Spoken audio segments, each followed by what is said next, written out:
মোহাম্মদ খায়রুল আলম, সহকারী উপজেলা যুব উন্নয়ন কর্মকর্তা রাঙ্গুনিয়া এবং উপজেলা নির্বাহী কর্মকর্তা ও অত্র মাজার এবং মসজিদ পরিচালনা কমিটির সম্মানিত সভাপতি জনাব মাহমুদুল হাসান স্যারের প্রতিনিধি হিসেবে আমি আজকে এই কমিটির লোকজন নিয়ে দান বাক্স খুলি।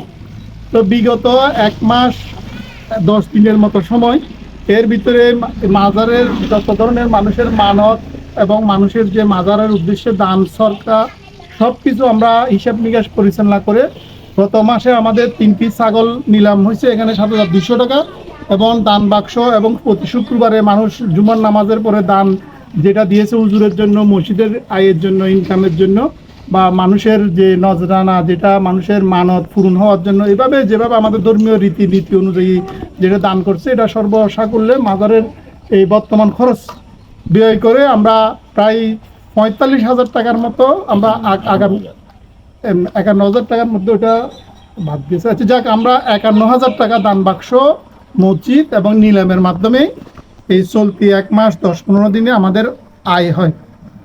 আবার আমরা এখান থেকে শুধুমাত্র হুজুরের বেতন 7,000 টাকা শুধুমাত্র আমরা দিয়ে ওই বাকি 46,700 কত টাকা, এটা আমরা ইনশাল্লাহ আগামীকাল ব্যাংকে জমা দিব।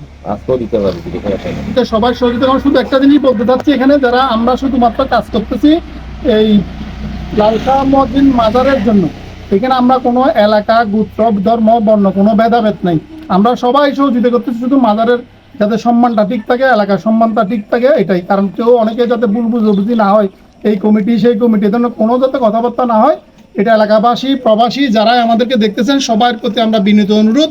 এটা আইব সাহেব, আপনারা জানেন আইব সাহেব সম্মিলিতভাবে এই যে সরকার কর্তৃক মনোনীত হয়েছেন, উনি একজন হাই স্কুলের টিচার, আবার এই বর্তমান মাজার মসজিদ পরিচালনা কমিটির সম্মানিত সাধারণ সম্পাদক।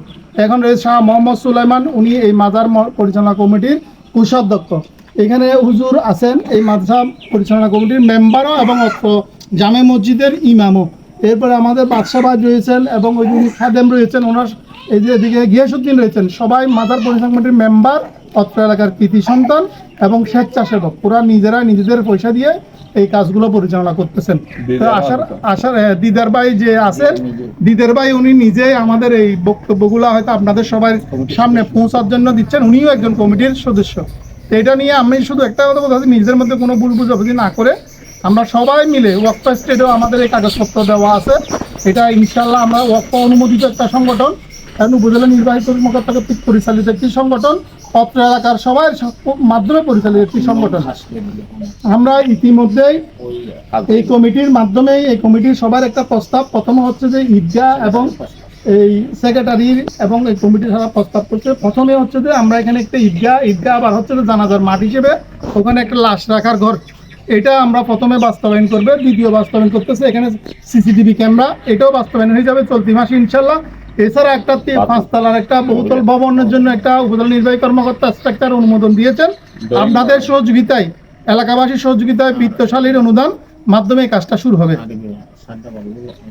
বর্তমানে যে মাজার কমিটি যে একটা মাজারের পাশে রোডের পাশে যে দেয়ালটা আছে, যে মানে গরু ছাগল থেকে রক্ষা করার জন্য মাজারের সম্মানার্থে এবং কবরস্থানের সম্মানার্থে সকলের প্রচেষ্টায় এটা চতুর্দিকে একটা ঘেরা দিয়ে এটা সম্মান রক্ষা হবে, ওয়াল দেওয়া হবে, সাব দেওয়াল দেওয়া হবে।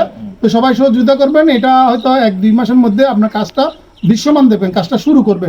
ইতিমধ্যে মান্নান মেম্বার উনি 2 গাড়ি ইট দিছে, আরো অনেকে বালি দিছে এবং অনেকে নাম লেখাই দিয়ে গেছে, দিবে। এভাবে করে সবাই দিবেন এবং কাজটা দৃশ্যমান হবে। সবাই সহযোগিতার জন্য ধর্মীয় কাজ আপনারা দান করবেন, মুক্ত হস্তে দান করবেন। আসসালামু আলাইকুম।